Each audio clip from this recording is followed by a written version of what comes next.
வணக்கம். இன்றைய முக்கிய செய்திகள். மயிலாடுதுறை மாவட்டத்தில் மின்னணு வாக்குப்பதிவு இயந்திரங்கள் மற்றும் விவி-பாட் இயந்திரத்தின் முதல்கட்ட ஒதுக்கீடு நாளை நடைபெற உள்ளதாக அம்மாவட்ட ஆட்சியர் தகவல் தெரிவித்துள்ளார். நாட்டின் வங்கி அமைப்பில் பணப்புழக்கத்தை சீர் செய்ய 1,00,000 கோடி மதிப்பிலான ஒரே நாள் மாறுபடும் ரெப்போ வட்டி விகிதம் ஏலத்தை நாளை மீண்டும் நடத்தப்போவதாக ரிசர்வ் வங்கி தகவல் தெரிவித்துள்ளது. வாக்காளர் பட்டியலில் பெயர் இல்லாதவர்கள் வருகின்ற 26ஆம் தேதிக்குள் விண்ணப்பிக்கலாம் என்று தெரிவிக்கப்பட்டுள்ளது. புதுச்சேரி சட்டப்பேரவை தேர்தலில் தவேகா சார்பில் போட்டியிடும் வேட்பாளர்களை அக்கட்சியின் தலைவர் விஜய் அவர்கள் இன்று அறிவிக்க உள்ளார் என்று தகவல் வெளியாகியுள்ளது.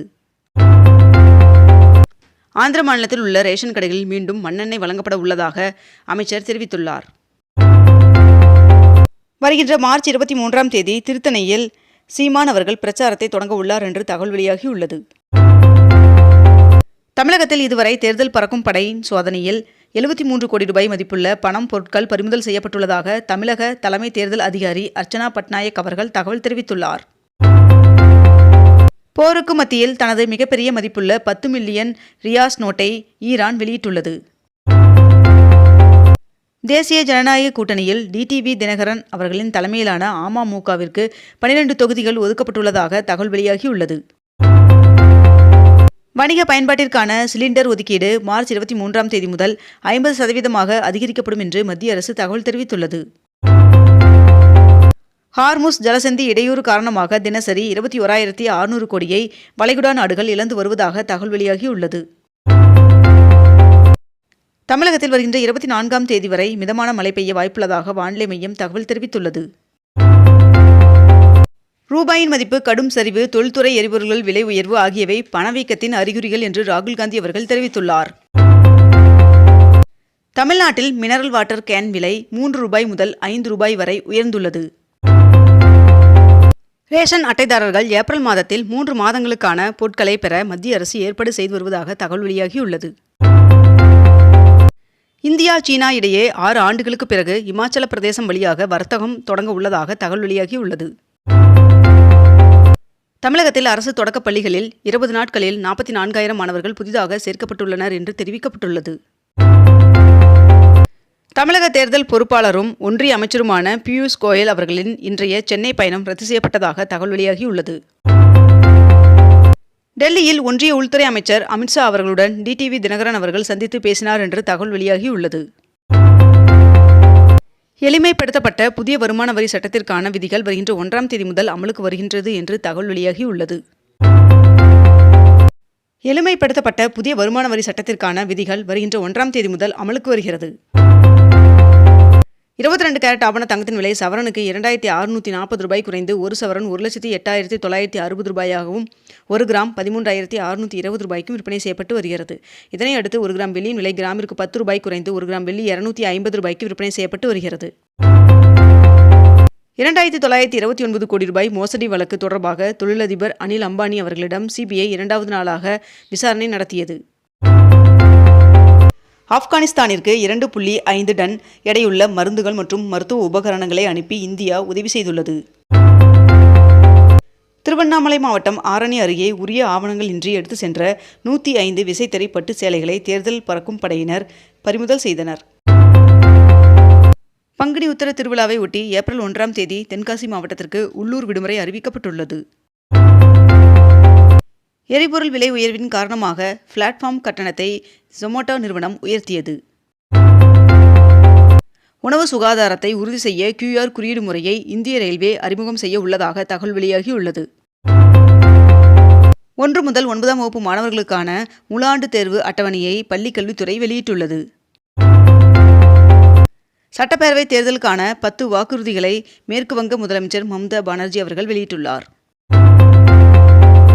கோடை சீசன் நெருங்கிய நிலையில் ஊட்டி தாவரவியல் பூங்காவில் 35,000 தொட்டிகளில் நடவு செய்யப்பட்டுள்ள மலர் செடிகளை பராமரிக்கும் பணியில் ஊழியர்கள் தீவிரமாக ஈடுபட்டுள்ளனர். தென் மாவட்டங்களில் பிரசித்தி பெற்ற பங்குனி உத்திர திருவிழாவை முன்னிட்டு நெல்லை மாவட்டத்திற்கு வருகின்ற 1ஆம் தேதி உள்ளூர் விடுமுறை அறிவிக்கப்பட்டுள்ளது. அரசியல் கட்சிகள் மற்றும் வேட்பாளர்கள் விளம்பரங்கள் வெளியிடுவதற்கு முன் கட்டாயமாக தேர்தல் ஆணையத்தின் அனுமதி பெற வேண்டும் என்று தேர்தல் ஆணையம் உத்தரவிட்டுள்ளது. SBI வங்கியிடம் 2029 கோடி ரூபாய் வங்கி மோசடி தொடர்பாக அனில் அம்பானி அவர்களின் மீது CBI அதிகாரிகள் வழக்கு பதிவு செய்து விசாரணை நடத்தி வருகின்றனர். புதுச்சேரியில் அம்மாநில முதலமைச்சர் ரங்கசாமி அவர்கள் வேட்புமனு தாக்கல் செய்தார். பங்குனி உத்திரத்தை ஒட்டி வருகின்ற ஏப்ரல் 1ஆம் தேதி தென்காசி மாவட்டத்தில் உள்ளூர் விடுமுறை அறிவிக்கப்பட்டுள்ளது. பறவை காய்ச்சல் பரவி வருவதால் சென்னை கிண்டியில் உள்ள சிறுவர் பூங்கா மூடப்பட்டது. சிவகங்கை மாவட்டம் குன்றக்குடி சண்முகநாத பெருமாள் சுவாமி கோவிலில் பங்குனி உத்திர திருவிழா திங்கட்கிழமை கொடியேற்றத்துடன் தொடங்குகிறது. தொடக்க கல்வி பட்டய தேர்விற்கு தனித் தேர்வர்கள் மார்ச் 26ஆம் தேதி முதல் இணைய வழியில் விண்ணப்பங்களை பதிவிறக்கம் செய்யலாம் என்று தெரிவிக்கப்பட்டுள்ளது. வருகின்ற ஏப்ரல் 1ஆம் தேதி முதல் பான் கார்டு விண்ணப்பிக்க ஆதார் அட்டை மட்டும் போதாது என்றும் பிறப்பு சான்றிதழுக்கான கூடுதல் ஆவணங்கள் கட்டாயம் என்றும் அறிவிக்கப்பட்டுள்ளது. போருக்கு மத்தியில் ஹார்முஸ் நீரிணையை ஈரான் மூடியுள்ளதாக தகவல் வெளியாகியுள்ளது. மத்திய கிழக்கில் எரிசக்தி நிலையங்கள் மீது நடத்தப்படும் தாக்குதல்கள் மிகவும் கவலைக்குரியவை என்றும் ஏற்றுக்கொள்ள முடியாதவை என்றும் இந்தியா கண்டித்துள்ளது. திருச்செந்தூர் சுப்பிரமணியன் சுவாமி கோவிலில் உண்டியல் காணிக்கையாக 4,36,00,000 ரூபாய் மற்றும் 1143 கிராம் தங்கம் கிடைக்கப்பெற்றுள்ளதாக தகவல் வெளியாகியுள்ளது. தேர்தல் ஆணையம் வாக்களிக்க மேற்கண்ட இந்த 12 மாற்று ஆவணங்களை பட்டியலிட்டுள்ளது.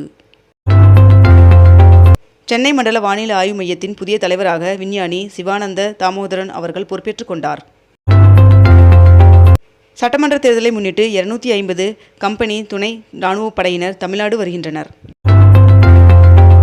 புதுச்சேரியில் திமுக காங்கிரஸ் இடையே தொகுதி பங்கீட்டில் எந்த சிக்கலும் இல்லை என்று தமிழ்நாடு காங்கிரஸ் தெரிவித்துள்ளது. ஆரணியில் ஆவணங்கள் இன்றி எடுத்து சென்ற 65,000 மதிப்பிலான 120 புடவைகள் பறிமுதல் செய்யப்பட்டுள்ளன. ஆந்திராவில் பெண்களை தொடர்ந்து மாற்றுத்திறனாளிகளுக்கும் இலவச பேருந்து பயண திட்டத்தை முதல்வர் சந்திரபாபு நாயுடு அவர்கள் நேற்று தொடங்கி வைத்தார்.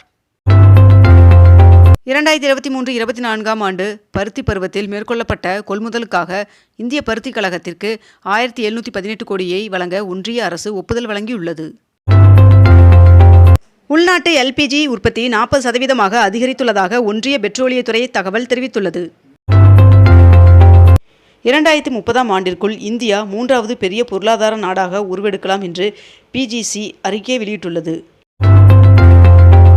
சென்னை சென்ட்ரல் போடிநாயக்கனூர் விரைவு ரயில் இன்று முதல் வாரத்தில் 6 நாட்கள் இயக்கப்படும் என்று தெற்கு ரயில்வே அறிவித்துள்ளது.